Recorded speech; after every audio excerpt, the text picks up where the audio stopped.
She started exercising. It motivated her to exercise 2 to 4 hours every day for the next year. She went from 230 pounds back down to her pre-wedding weight of 112. There was 500 girls trying out for the 49ers that year. 3 spots available. She was the first pick.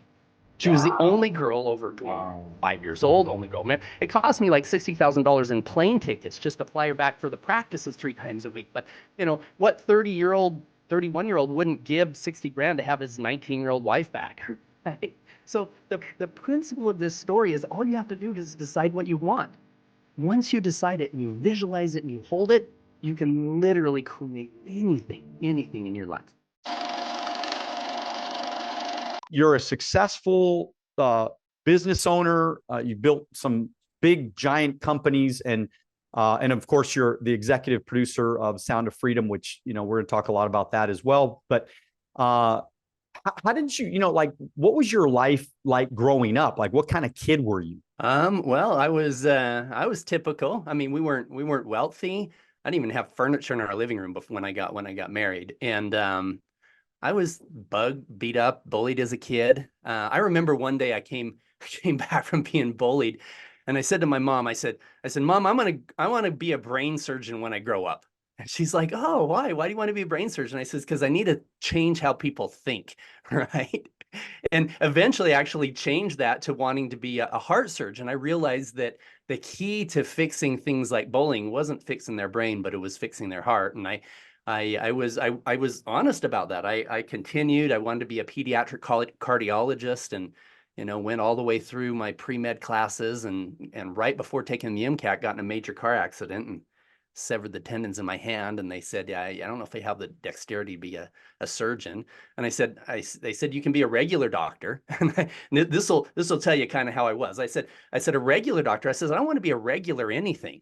I said, I don't want to be a doctor. I want to be a surgeon. I don't want to be just a surgeon. I want to be a heart surgeon, not just a heart surgeon, but one that operates on children, right? I wanted to be the best of the best of the best. I said, if my purpose in life is to be a garbage man, I'm going to own the dump. That's just how I think. So changed my major to business and finance, and boom, created something great. All right. So you were how old when you went into business? 6. Okay. All right. Okay. Seriously, I told my dad, I says, I want to build a store in our front yard. And he's like, no, we're not going to build a store. He said, what are you going to sell? I said, I don't know, just stuff. I want to build one.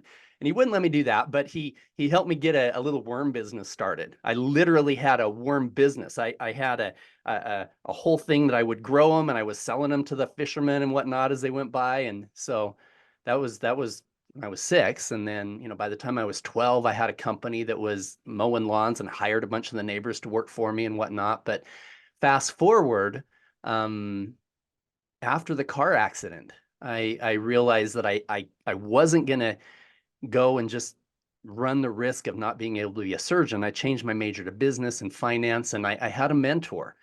And he said to me, Paul, why did you want to be a doctor anyway? And I jokingly said, well, I don't know. I want the money. I'll go to school for 12 years so I can have a Ferrari. And he laughed. He said, you've got a unique gift with people.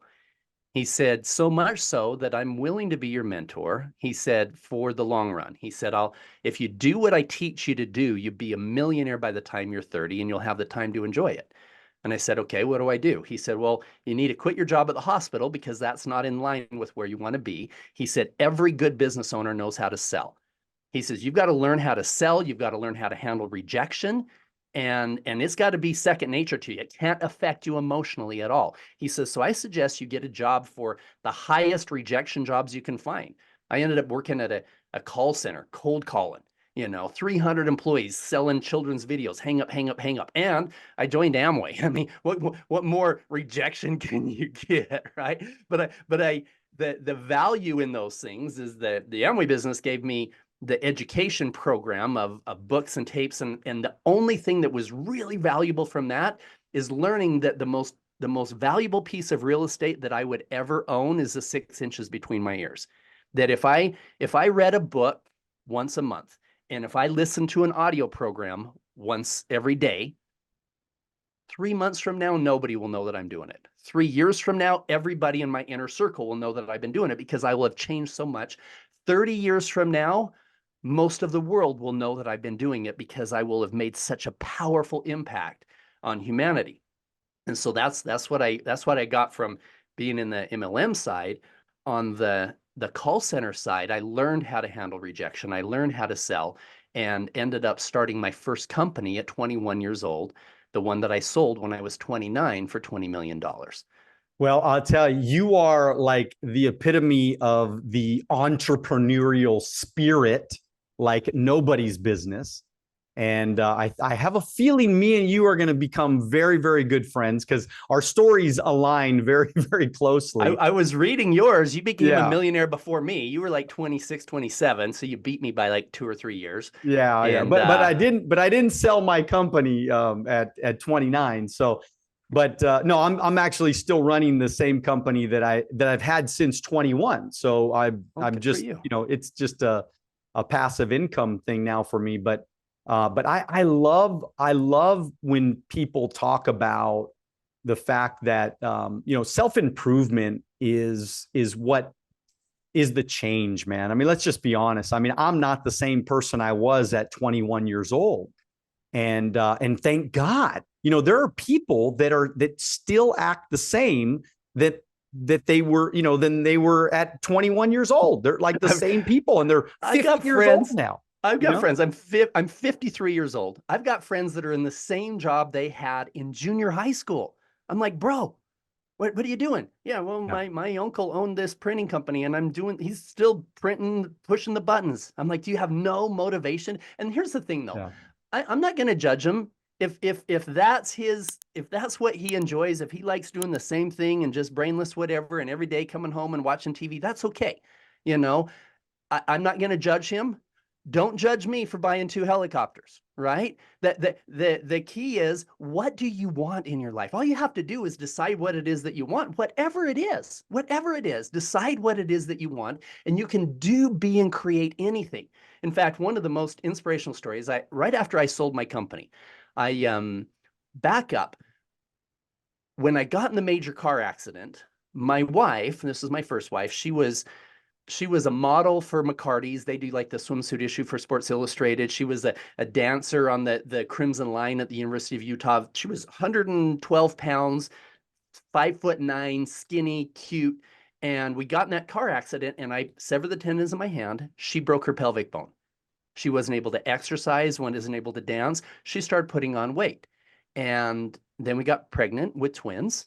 And then she put on more weight. And then we got pregnant with another little boy. She put on more weight. So fast forward 29 years old. And this is so important for you entrepreneurs. 29 years old, mother of 3. She was 29. By now I was 31. I had, retired from that company and I was, speaking, mentoring young entrepreneurs, et cetera. And she heard me at one of these events. And she's 230 pounds at this point. And she heard me speaking at this event. And she on the way home, she said, Paul, I was listening to you and I was inspired and I want to do something great with my life. And I asked her the same question I asked these entrepreneurs. I said, if time and money were no issue, you had all the time and the money in the world, and you knew you couldn't fail, what would be your dream? Because that's really what it is. If nothing was in your way, you knew you couldn't fail, what would be your dream? She looks down, she goes, you're going to laugh at me. I said, I will not. She said, since I was a little girl, I wanted to be an NFL cheerleader. Now, we live in Utah. We don't have an NFL team.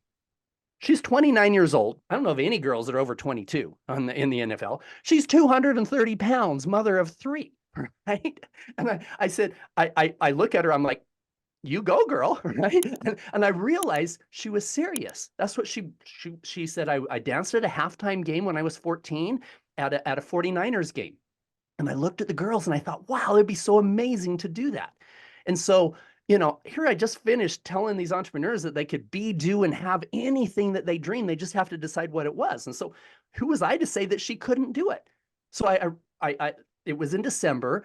And for Christmas that year, I gave her a picture. I went online and I found a photo of a 49ers cheerleader in the outfit with hair similar to Tiffany, but of course her face was different. And I put Adobe Photoshop, I put Tiffany's face on there, right? So it looked like her. I put at the bottom, Tiffany Hutchinson, San Francisco 49ers Gold Rush cheerleader, and I framed it and I gave it to her. She started crying when she got it. She put it on her bedstand, and every night before she went to bed, she sat it and she held it and just looked at it, visualized it. Guys, the most important thing you can do with any of your goals and dreams is clear visualization. She visualized being that in that body, in that role. Every morning before she got out of bed, she focused on it. 2 or 3 minutes before her feet touched the floor, she looked at that picture. She started exercising. It motivated her to exercise 2 to 4 hours every day for the next year. She went from 230 pounds back down to her pre-wedding weight of 112. There was 500 girls trying out for the 49ers that year. 3 spots available. She was the first pick. She was the only girl over 25 years old, only girl. Man, it cost me like $60,000 in plane tickets just to fly her back for the practices 3 times a week. But you know, what 31-year-old wouldn't give 60 grand to have his 19-year-old wife back, right? So the principle of this story is all you have to do is decide what you want. Once you decide it and you visualize it and you hold it, you can literally create anything in your life. If you like this video and you want to watch another one, click right here.